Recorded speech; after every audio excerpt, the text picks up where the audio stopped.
Então, gente, nós estávamos falando das partes do processo. E lembrando que nós temos as partes originárias, que são aquelas que estão no título executivo, mas também a gente pode lembrar que há uma série de pessoas que podem suceder ao exequente originário. E essas situações estão descritas no parágrafo 1º. E essa sucessão do exequente, ela pode se dar antes da execução ser ajuizada, e portanto esta pessoa que sucede o exequente poderá ajuizar a ação como atual exequente, ou se a execução já foi iniciada, ela pode continuar na execução após suceder o exequente originário que tinha entrado com a ação e agora será substituído por esse novo exequente. Quem são essas pessoas? O Ministério Público, quando a lei garantia a ele esse direito, por exemplo, numa ação proposta numa ação civil pública, quando na fase de execução a entidade que ingressou com a ação não faz a execução, o código, a lei específica de ação civil pública autoriza que o Ministério Público faça isso no lugar da entidade, do ente. Então o Ministério Público pode assumir o polo de execução quando a entidade que poderia fazer deixa de fazer. Inciso 2, o espólio, os herdeiros, sucessores em razão da morte. Ou seja, se o exequente originário morre, a dívida não morre com ele. As obrigações pessoais se transmitem para os seus herdeiros e sucessores. Portanto, quando morre o credor, assume o polo ativo da obrigação os seus sucessores. O espólio, enquanto não for regularizada a sucessão, ou os seus herdeiros, na medida dos seus créditos decorrentes da cota que cabe pela sucessão. No inciso 3, o cessionário. Ou seja, se a gente imaginar que o título executivo surge de um ato privado de crédito, a lei brasileira, o Código Civil, admite um ato chamado cessão de crédito. Portanto, se o exequente originário cede o seu crédito, o cessionário passa a ter os mesmos direitos que o exequente, que é o cedente. Portanto, sai o exequente originário e entra como exequente por sucessão aquele que recebe do exequente, pela cessão, os direitos que o exequente tinha. Porque a cessão é isso, né? Sai um e o outro entra exatamente com os mesmos direitos e obrigações do anterior. Ora, se o exequente cede o seu crédito, o sucedido, o cessionário, passa a ser e passa a ter os mesmos direitos do exequente.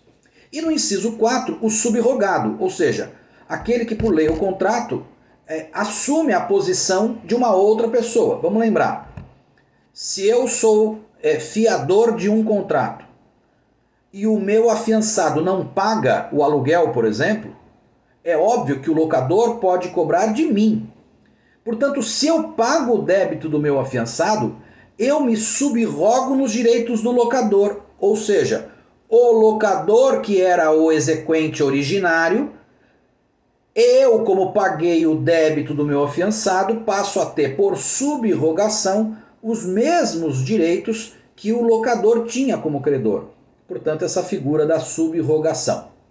E do mesmo jeito pode haver uma sucessão no polo passivo, ou seja, o executado originário é aquele que consta do título.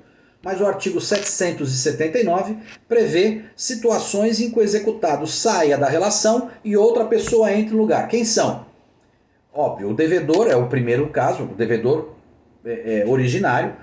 O espólio do mesmo jeito, que o espólio pode suceder o credor, o espólio e os herdeiros podem suceder o devedor. É óbvio que nos limites da herança, vocês aprenderão no 5º ano, que há limites nessa sucessão de débitos. A força da herança é que fará com que se meça que potencial desse débito vai ser transferido aos herdeiros, mas em regra geral os herdeiros assumem sim as dívidas do morto, óbvio, repito, na medida da herança, mas é em tese uma sucessão do polo dos executados, do polo passivo. O novo devedor que assumiu com o consentimento do credor a obrigação resultante do título, ou seja, se o devedor cede o débito, o novo devedor assume o polo passivo. Só que aqui uma observação que está muito bem clara no inciso 3º. O credor tem que ser chamado para autorizar essa sucessão do polo passivo. Afinal de contas, não é razoável que o credor seja obrigado a aceitar um novo credor que é muito pior do que o credor anterior. Portanto, para eu trocar por contrato por cessão um devedor por outro devedor, eu tenho que chamar o credor para que ele consinta com isso, porque eu não posso prejudicar o credor nessa situação.